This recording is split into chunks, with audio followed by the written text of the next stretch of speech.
ഇന്ന് കൊല്ലത്ത് മാനസിക വിഭ്രാന്തി ബാധിച്ച നിലയിലാണ് കേരളത്തിലെ സർവകലാശാലകളുടെ ചാൻസലർ ഇടപെടുന്ന സ്ഥിതി ഉണ്ടായിട്ടുള്ളത്. ജനാധിപത്യപരമായ സമരങ്ങളോട് തികഞ്ഞ പുച്ഛവും ആ സമരങ്ങളെ അവഹേളിക്കുന്ന നിലയിലേക്കും ആക്ഷേപിക്കുന്ന നിലയിലേക്കും അദ്ദേഹം ഇടപെട്ടുകൊണ്ടിരിക്കുന്നുണ്ട് എന്നുള്ളത് ജനാധിപത്യ സമൂഹത്തിനാകമാനം അപമാനകരമായിട്ടുള്ള ഒന്നാണ്. SFIയെ സംബന്ധിച്ച് കഴിഞ്ഞ കുറച്ചധികം നാളുകളായി വളരെ ജനുവിനായിട്ടുള്ള മുദ്രാവാക്യങ്ങൾ ഉയർത്തിക്കൊണ്ടാണ് SFI ജനാധിപത്യ രീതിയിലുള്ള സമരങ്ങളുമായി മുന്നോട്ട് പോയിക്കൊണ്ടിരിക്കുന്നത്. കേരളത്തിലെ സർവകലാശാലകൾക്കകത്തേക്ക് സംഘപരിവാറിന്റെ പ്രവർത്തകരെ, RSSന്റെ പ്രവർത്തകരെ സംഘപരിവാർ രാഷ്ട്രീയ പദ്ധതിയുടെ ഭാഗമായി തിരികെ കയറ്റുന്നതിന് വേണ്ടിയിട്ടുള്ള റിക്രൂട്ടിംഗ് ഏജന്റിന്റെ പണി സർവകലാശാലകളുടെ ചാൻസലർ എടുത്ത ഘട്ടത്തിലാണ് SFI സമരം ആരംഭിച്ചിട്ടുള്ളത്. ജനാധിപത്യ ഇന്ത്യയിൽ ഏതൊരു പൗരനും ജനാധിപത്യപരമായി സമാധാനപരമായി സമരം ചെയ്യുന്നതിന് വേണ്ടിയിട്ടുള്ള അവകാശമുണ്ട്. ഇന്ന് ആരിഫ് മുഹമ്മദ് ഖാൻ ഉൾപ്പെടെ, ഞാൻ ഉൾപ്പെടെ, നിങ്ങൾ ഓരോരുത്തരും ഉൾപ്പെടെയുള്ള മനുഷ്യർ ഇന്ന് ഈ രാജ്യത്തും ലോകത്തും അനുഭവിച്ചുകൊണ്ടിരിക്കുന്ന ഓരോ അവകാശങ്ങളും സമരങ്ങളിലൂടെ ലഭ്യമായിട്ടുള്ളതാണ്, സമരങ്ങളിലൂടെ നേടിയെടുത്തിട്ടുള്ളതാണ്. ആരും നമ്മുടെ ഒന്നും മുൻപിലേക്ക് പ്ലേറ്റിൽ വെച്ച് നീട്ടിയിട്ടുള്ള ഒരു അവകാശവുമല്ല നമ്മൾ ആരും അനുഭവിച്ചുകൊണ്ടിരിക്കുന്നത്. അപ്പൊ സ്വാഭാവികമായും ഈ നിലയിൽ ചട്ടവിരുദ്ധമായി നിയമവിരുദ്ധമായി നടത്തിയിട്ടുള്ള ഇടപെടലിനെതിരെ ജനാധിപത്യപരമായി നടക്കുന്ന സമരത്തിന് നേരെ ആ സമരത്തിലുള്ള വിദ്യാർത്ഥികളെ അവഹേളിക്കുന്നതിന്, ആക്ഷേപിക്കുന്നതിന്, അവരെ പ്രകോപിപ്പിക്കുന്നതിനും എങ്ങനെയും അക്രമ സംഭവങ്ങൾ അരങ്ങേറുക എന്നുള്ള ഉദ്ദേശത്തോടു കൂടി നടത്തിക്കൊണ്ടിരിക്കുന്ന പൊറാട്ട് നാടകങ്ങളെ കേരളത്തിലെ പൊതുസമൂഹം തള്ളിക്കളയണം എന്നുള്ളതാണ് സൂചിപ്പിക്കാനുള്ളത്. അദ്ദേഹം കഴിഞ്ഞ കുറച്ച് ദിവസങ്ങളായി, ഇപ്പൊ പാലക്കാട് കഴിഞ്ഞ ദിവസം SFI പ്രവർത്തകരെ ആക്ഷേപിക്കുന്ന അദ്ദേഹം പറഞ്ഞ സമരം ചെയ്യുന്ന ആളുകൾ കുരങ്ങന്മാരാണെന്ന് പറഞ്ഞത്. ഇതിനു മുൻപ് ക്രിമിനലുകളെന്ന്, ഇന്ന് ഗുണ്ടകളെന്ന് വീണ്ടും ആവർത്തിക്കുന്നു. ഈ നിലയിൽ ഒരു മാന്യതയുമില്ലാതെ, ഒരു നിലവാരവുമില്ലാതെ സർവകലാശാലകളുടെ ചാൻസലർ നടത്തിക്കൊണ്ടിരിക്കുന്ന പദപ്രയോഗങ്ങൾ, ആക്ഷേപങ്ങൾ, ഇതിന് മറുപടി കേരളത്തിന്റെ പൊതുസമൂഹം നൽകുമെന്നുള്ളതിൽ തർക്കമില്ല. ഏറ്റവും ശക്തമായിട്ട് ഞങ്ങളുടെ സമരം തുടർന്നു പോകും. ഇന്നിപ്പോ സമരത്തിലുണ്ടായിരുന്ന വിദ്യാർത്ഥികൾക്ക് നേരെ 124 ഉൾപ്പെടെ ഗുരുതരമായിട്ടുള്ള വകുപ്പുകൾ ചുമത്തുന്ന നിലയുണ്ടായിട്ടുണ്ട്.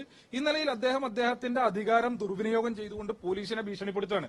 പോലീസിനെ ഭീഷണിപ്പെടുത്തി ഗുരുതരമായ വകുപ്പുകൾ, ഇപ്പൊ 124 ചുമത്തേണ്ടുന്ന ഒരു ഒഫൻസും ഒരു തരത്തിലുള്ള കുറ്റകൃത്യവും അവിടെ നടന്നിട്ടില്ല എന്നുള്ളത് അവിടെ നടന്ന സമരത്തിന്റെ ദൃശ്യങ്ങൾ കാണുന്ന ആളുകൾക്ക് വ്യക്തമാകുന്ന ഒന്നാണ്.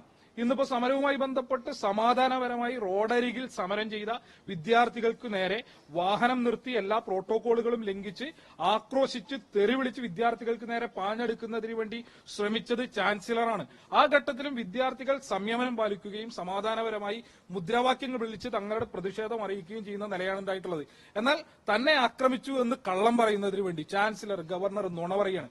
മാധ്യമങ്ങളുടെ മുൻപിൽ വന്ന് തന്റെ വാഹനം ആക്രമിച്ചു എന്ന് പറയുന്നു. ഒരു തരത്തിലും വാഹനത്തിന്റെ പരിസരത്തേക്ക് ഒരു വിദ്യാർത്ഥിയും പോയിട്ടില്ല. തന്നെ ആക്രമിക്കാൻ വേണ്ടി ശ്രമിക്കുന്നു എന്ന് പറയുന്നു. തന്നെ തടഞ്ഞു എന്ന് പറയുന്നു. ഈ നിലയിലൊന്നുമല്ലാതെ ഇതൊന്നും സംഭവിച്ചിട്ടില്ല എന്നുള്ളത് ദൃശ്യങ്ങളിലൂടെ വ്യക്തമാണ്. അങ്ങനെ സമാധാനപരമായി നടന്നുകൊണ്ടിരിക്കുന്ന സമരത്തെ, പ്രതിഷേധത്തെ ഈ നിലയിൽ അക്രമ സംഭവത്തിലേക്ക് തിരിക്കുന്നതിന് വേണ്ടി നടത്തിക്കൊണ്ടിരിക്കുന്ന ശ്രമം അദ്ദേഹം അവസാനിപ്പിക്കേണ്ടതായിട്ടുണ്ട്.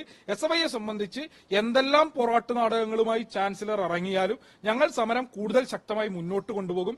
അദ്ദേഹം ഇന്ന് പറഞ്ഞത് വാടകയ്ക്ക് എടുത്ത് അല്ലെങ്കിൽ ദിവസവേതനത്തിന് എടുത്ത ആളുകളാണ് സമരം ചെയ്യുന്നത് എന്നുള്ളതാണ്. SFIയെ സംബന്ധിച്ചും SFIയുടെ സമരചരിത്രത്തെ സംബന്ധിച്ചും ആരിഫ് മുഹമ്മദ് ഖാൻ അറിയില്ലെങ്കിൽ അദ്ദേഹത്തെ പഠിപ്പിക്കുന്നതിന് വേണ്ടിയിട്ടുള്ള ശേഷി കേരളത്തിലെ വിദ്യാർത്ഥി പ്രസ്ഥാനത്തിനുണ്ട്. 16 ലക്ഷത്തോളം അംഗങ്ങളുള്ള വിദ്യാർത്ഥി പ്രസ്ഥാനമാണ് കേരളത്തിലെ SFI. ഈ വിദ്യാർത്ഥി സമൂഹം ഒന്നടങ്കം അതിശക്തമായി തെരുവിലേക്ക് ഇറങ്ങിയാൽ അദ്ദേഹത്തിന് അനങ്ങാൻ വേണ്ടി കഴിയില്ല. ഇന്ത്യയുടെ, കേരളത്തിന്റെ സമരചരിത്രം അതാണ്.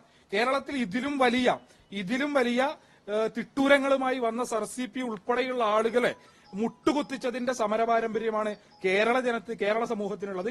സ്വാഭാവികമായും ആ സമരച്ചൂട്, ഇന്നിപ്പോ ഇളവെയിലിന്റെ ചൂടാണ് അദ്ദേഹം 1.5 മണിക്കൂർ കൊല്ലത്ത് അനുഭവിച്ചതെങ്കിൽ ഇതിലും കടുത്ത സമരച്ചൂട് ആരിഫ് മുഹമ്മദ് ഖാൻ അനുഭവിക്കാനിരിക്കുന്നതേ ഉള്ളൂ എന്നുള്ളതാണ് ഈ ഘട്ടത്തിൽ സൂചിപ്പിക്കാനുള്ളത്.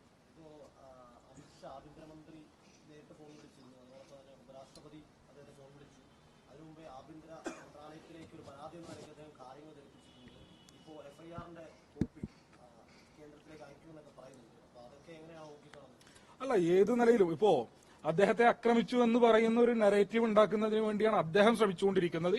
സ്വാഭാവികമായും ചില മാധ്യമങ്ങൾ ഉൾപ്പെടെ ആ നിലയിലുള്ള നെറേറ്റീവ് സൃഷ്ടിക്കുന്നതിന് വേണ്ടി ശ്രമം നടത്തിക്കൊണ്ടിരിക്കുന്നത്. ചില ഫ്ലാഷ് ന്യൂസുകൾ കണ്ടു, അദ്ദേഹത്തിന്റെ വാഹനത്തിന് നേരെ, അദ്ദേഹം തന്നെ പറഞ്ഞു ശേഷം അദ്ദേഹത്തിന്റെ വാഹനത്തെ ആക്രമിച്ചു എന്നുള്ള നിലയിലൊക്കെ പ്രചരിപ്പിക്കുന്നതിന് വേണ്ടി ശ്രമം നടത്തിക്കൊണ്ടിരിക്കുന്നുണ്ട്. അപ്പോൾ അദ്ദേഹത്തിന് സാധ്യമായ എല്ലാ സാധ്യതകളും അദ്ദേഹം ഉപയോഗിച്ചു കൊള്ളുക എന്നുള്ളതാണ്.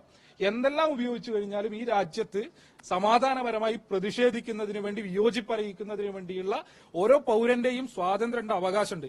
ആ അവകാശത്തെ ഞങ്ങൾ വിനിയോഗിച്ചുകൊണ്ടേയിരിക്കും. ഇപ്പോൾ ഞങ്ങൾ ഈ സമരം ആരംഭിക്കുന്ന ഘട്ടത്തിൽ ഞങ്ങൾ വളരെ എളുപ്പത്തിൽ വന്ന് സമരം ചെയ്തു പോകുക എന്നുള്ളൊരു കാഴ്ചപ്പാടോടുകൂടെ സമരത്തിൽ ഇറങ്ങിയിട്ടുള്ള ആളുകളല്ല. സ്വാഭാവികമായി ഗുരുതരമായ വകുപ്പുകൾ ചുമത്തപ്പെടും എന്നുള്ള ബോധ്യമുണ്ട്, കേസുണ്ടാകും, ജയിലറ ഉണ്ടാകും എന്നൊക്കെ എന്നൊക്കെയുള്ള ബോധ്യത്തിൽ നിന്നുകൊണ്ട് തന്നെയാണ് ഞങ്ങൾ സമരം ആരംഭിച്ചിട്ടുള്ളത്.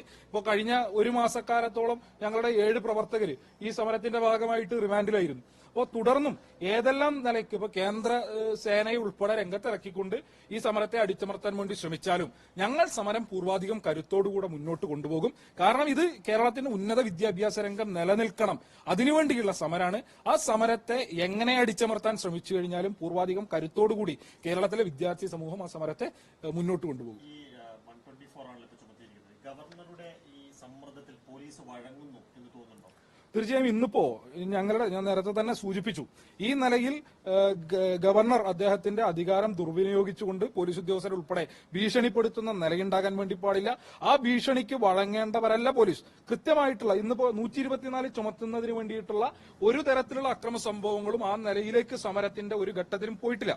സ്വാഭാവികമായും ബഹുമാനപ്പെട്ട ഹൈക്കോടതിയിൽ ഉൾപ്പെടെ ഈ വകുപ്പ് ഘോഷ് ചെയ്യുന്നതുമായി ബന്ധപ്പെട്ടിട്ടുള്ള തുടർ നിയമ നടപടികളുമായി നിയമവിദഗ്ധരുമായി കൂടിയാലോചിച്ചതിന് ശേഷം കടക്കുന്നതിന് വേണ്ടിയാണ് ഞങ്ങൾ ഉദ്ദേശിച്ചിട്ടുള്ളത്. ഈ 124 ചുമത്തിയതുമായി ബന്ധപ്പെട്ട് ഞങ്ങൾക്ക് വലിയ ആക്ഷേപമുണ്ട്, ഞങ്ങൾക്ക് വലിയ വിമർശനമുണ്ട്.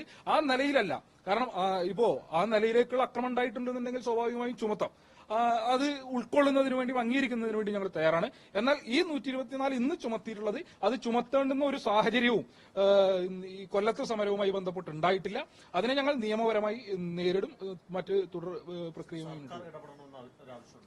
അല്ല, പോലീസ് എന്ന് പറയുന്നത് സർക്കാർ നിയന്ത്രിക്കുന്നതാണല്ലോ. തീർച്ചയായിട്ടും ഈ 124 ഈ നിലയിൽ ഭീഷണിപ്പെടുത്തി ചുമത്തിയതുമായി ബന്ധപ്പെട്ട് സർക്കാരിന്റെ ഇടപെടൽ ഉണ്ടാകുമെന്നുള്ളതാണ് ഞങ്ങളുടെ പ്രതീക്ഷ. അതുമായി ബന്ധപ്പെട്ട് ഞങ്ങൾക്ക് വലിയ വിമർശനമുണ്ട്. 124 ചുമത്തിയതുമായി ബന്ധപ്പെട്ട് ആ വിമർശനം ഞങ്ങൾ ഈ ഘട്ടത്തിൽ സൂചിപ്പിച്ചു. നിലവിൽ 12 ആളുകൾ കസ്റ്റഡിയിലുണ്ട്, 2 പെൺകുട്ടികൾ ഉൾപ്പെടെ 12 പേർ കസ്റ്റഡിയിലുണ്ട് എന്നുള്ളതാണ്.